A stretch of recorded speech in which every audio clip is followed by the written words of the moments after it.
Joining us now is a legend. He's an actor. He's a comedian. He wrote, he directed, he starred in Top 5. It was the top comedy at the box office this weekend. We welcome in, and we're honored to have you, Chris. Thank you. Thank you for joining. Thank you very much.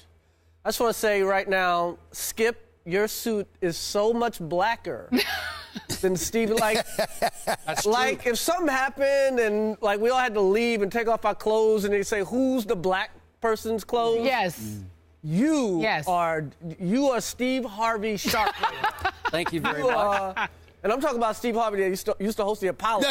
Not the one doing family feud, right? Not this billionaire right now. I'm talking about my man. And there is much truth to what you're saying. I'm glad in you more think ways so. than you know. I'm glad you think so. My man is Steve Harvey Sharp right now. Okay, so we obviously we're talking about Top 5. That's why you're here. You're also an ESPN newsmaker, which is truly an honor. So tell us about Top 5. Are some of the experiences within the movie loosely based on your life? It's loose. I mean, most of this stuff happened on some level or another, you know. I don't want to, you know, some of the dirtier things. You know, I play a comedian, Andre Allen, who's kind of a star.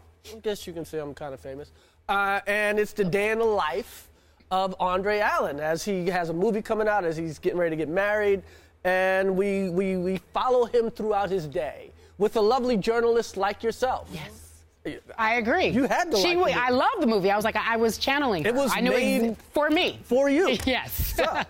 You should have chosen her. I did. I just met her. Next time. Yeah. Next time. Next time. Yeah, Top 5 Part 2. So we asked you before we went to break a little bit about your Top 5 basketball players. Basketball players, yes. No particular order? No particular order. Who do I like? Shaq is one of my favorite players because he was so good they changed the rules, okay? Magic Johnson's the greatest player I've ever saw. Allen Iverson is just amazing, you know. I would go with, I'm going to go with Hakeem Olajuwon. Very, very just, have you ever seen anybody play like that? And you know who I used to like, who wasn't a star? Mario Elie. It's like, you ever like find these guys? Had a lot of heart. Like had a heart a lot, made big shots, did the most with what he had. I like that whole Houston squad was like that. I love Reggie Miller. Reggie Miller's big time, and I think he's deserving of a lot of accolades.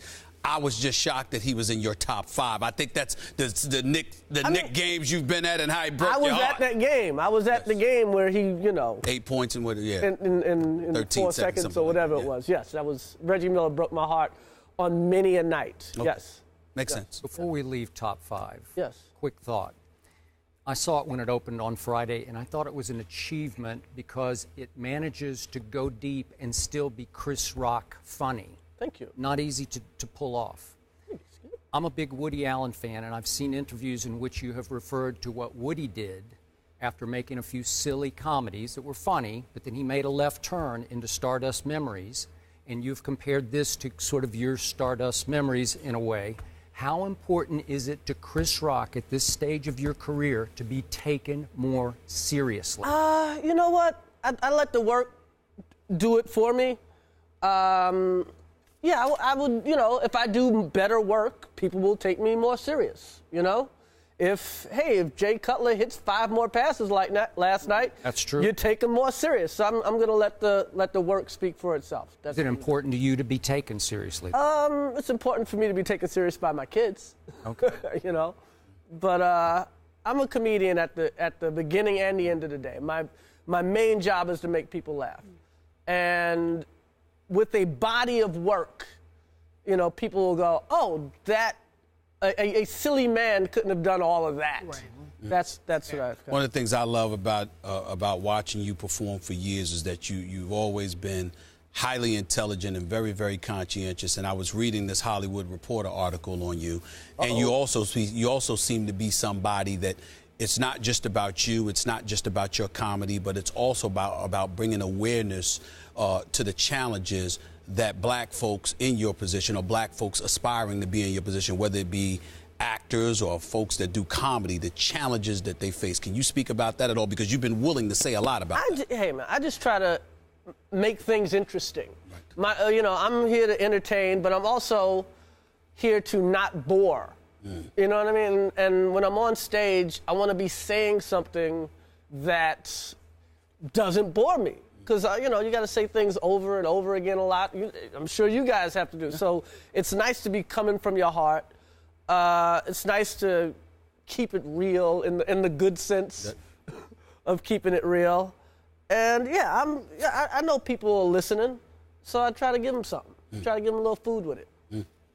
Speaking of keeping it real, the N-word has been an important topic to us on. We were going here. It's early, I know. I know, man. But the N-word's been an important topic on this show and in many of your stand-up routines. And this year, for the first time, NFL referees are supposed to flag players 15-yard penalties, throw the flag, for any use in any form of the N-word. Now, we can't say it here because we're Disney-owned, but but still. Live television. You say that like Paramount says the N-word all the time. I know. But just in case. Yeah, just in case.